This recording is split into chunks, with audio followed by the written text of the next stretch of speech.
नमस्कार, परत एकदा मनःपूर्वक स्वागत। रूपदा या कार्यक्रमात आपण बोलतो आहोत मृतपेशींच्या मायाजालाविषयी।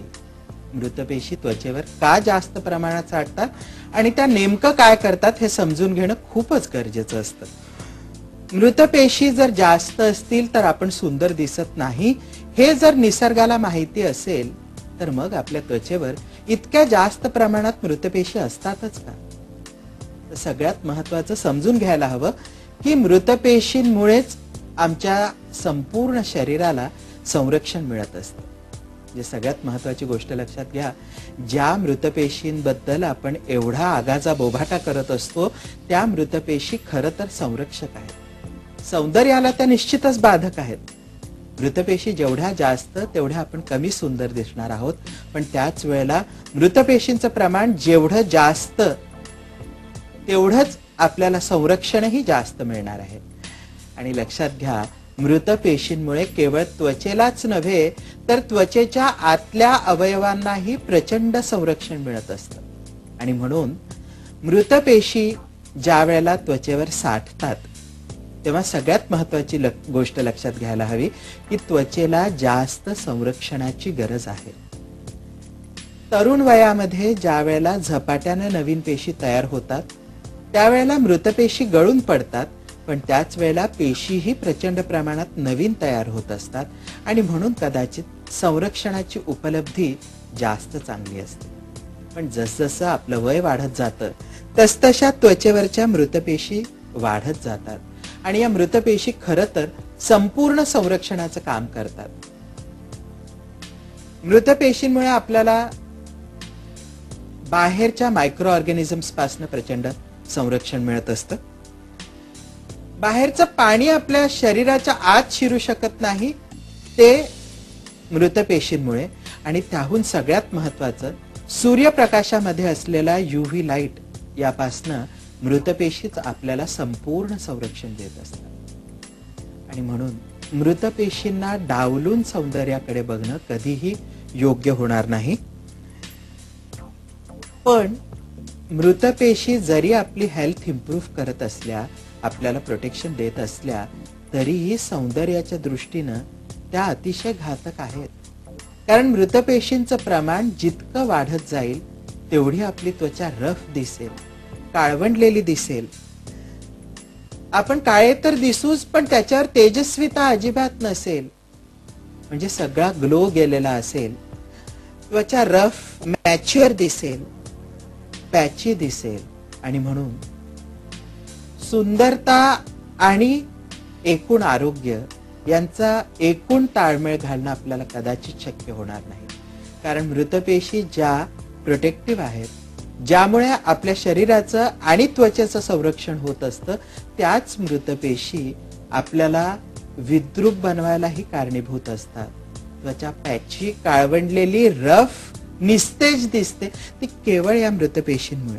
आणि हे समजून घ्यायला हवं की आपल्या त्वचेचा रंग जो आहे हा मुळात मेलॅनिन नावाच्या रंगद्रव्यामुळे आहे। त्वचेतील मेलॅनोसाइट्स मेलॅनिन तयार करतात आणि हे मेलॅनिन तयार व्हायला लागलं की हळूहळू ते मृतपेशींबरोबर वर सरकायला लागतं। हे मेलॅनिन कधीतरी या पेशींच्या आत जाऊन बसतं संरक्षण देण्यासाठी। आणि मग बाह्य त्वचेतील मृतपेशी ज्यांच्यामध्ये केराटिन नावाचे एक प्रोटीन असतं, त्या प्रोटीनाचा आणि मेलॅनिनचा संयोग होतो आणि एक अतिशय सुंदर सुरक्षा कवच त्वचेभोवती तयार होतं। पण हे सुरक्षा कवच काळपट रंगाचं असल्यामुळे, डार्क ब्राऊन रंगाचं असल्यामुळे जेवढं जास्त सुरक्षा कवच आपल्याला मिळतं तेवढे आपण अधिक काळे दिसत जातो। एकीकडे शरीराची सुरक्षा होते, दुसरीकडे आपण काळे दिसतो आहे। पण लक्षात घ्या, काळेपणा आणि गोरेपणा यांचा जर अभ्यास केला तर गोरेपण हा सुंदरतेचा मापदंड आहे, काळेपण हा सुंदरतेचा नाही। पण एक काळी व्यक्ती आणि एक गोरी व्यक्ती या दोघांनाही जर उन्हात उभं केलं, अगदी मे महिन्यातल्या भर दुपारच्या 12च्या उन्हात उभं केलं, तर असं लक्षात येईल की काळी त्वचा असलेली व्यक्ती हे सगळं ऊन सहज झेलू शकते। परंतु एखादी गोरी व्यक्ती असेल तर तिची त्वचा भाजून निघते, चेहरा लाल भडक होतो, फ्लशिंग होतं, इन्फ्लेमेशन, सूज जाणवते. हे सगळं सांगतं की गोरी त्वचा ऊन सहन करण्याला पूरक नाही आणि काळी त्वचा हे अतिशय सुंदर आवरण आहे. पण आवरण सुंदर असलं तरी सुंदरतेच्या दृष्टीनं ते नक्कीच बाधक आहे. आणि म्हणून सगळ्यात महत्वाचं बघा, ज्या मेलॅनोसाइट्स बद्दल आणि मेलॅनिन बद्दल आपण बोलतो आहोत, हे मेलॅनिन फक्त प्रमाणात बदलत गेलं की रेसेस बदलत जातात. अगदी इंग्लिश गोरी त्वचा पाहिली तर त्यात मेलॅनिनचं प्रमाण अतिशय कमी आहे आणि आफ्रिकन स्किन पाहिली तर त्यात मेलॅनिनचं प्रमाण प्रचंड आहे. प्रचंड म्हणजे ते काळ कुळकुळीत त्वचा दिसावी इतकं जास्त आहे आणि एका इंग्लिश त्वचेमध्ये ते अतिशय कमी आहे. पण मेलॅनिनच्या दृष्टीनं सगळ्यात बॅलन्स त्वचा जर कुठली असेल तर ती म्हणजे आपली टिपिकल इंडियन स्किन. भारतीय त्वचा ही सूर्य आणि त्याच्यापासून मिळणारं प्रोटेक्शन यासाठी सर्वोत्तम समजायला हवी, कारण ही भराभर अडॉप्ट होणारी आहे. जेवढं जास्त सन एक्सपोजर तुम्ही या त्वचेला द्याल तेवढे तुम्ही अधिक काळे होत जाल. पण हे सगळं जरी असलं तरी एक इंग्लिश त्वचा, एक भारतीय त्वचा आणि एक आफ्रिकन त्वचा यांच्या रंगामध्ये जरी आमूलाग्र बदल असला तरी तीनही त्वचांमध्ये मेलॅनोसाइट्सचं प्रमाण म्हणजे मेलॅनिन नावाचं रंगद्रव्य ज्या पेशी तयार करतात त्या मेलॅनोसाइट्सचं प्रमाण सारखंच असतं. फक्त फरक असतो तो या मेलॅनोसाइट्सच्या मेलॅनिन तयार करण्याच्या क्षमतेमध्ये. म्हणजे बघा, एक गोरी स्किन असते ती उन्हाला एक्सपोज झाली तरी मेलॅनिन तयार करूच शकत नाही.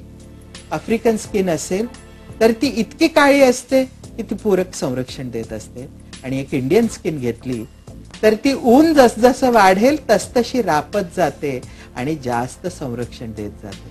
आणि म्हणूनच उन्हाला जेवढं जास्त एक्सपोजर देऊ तेवढी ती त्वचा निस्तेज आणि सुंदर न दिसणारी असते. आणि म्हणून मृतपेशी कमी करून सुंदरता वाढवणं ही खरी तर भारतीय त्वचेची गरज आहे. या मृतपेशींचा आणखीन काय रोल आहे आपण बघूयात एक छोट्याशा ब्रेक नंतर.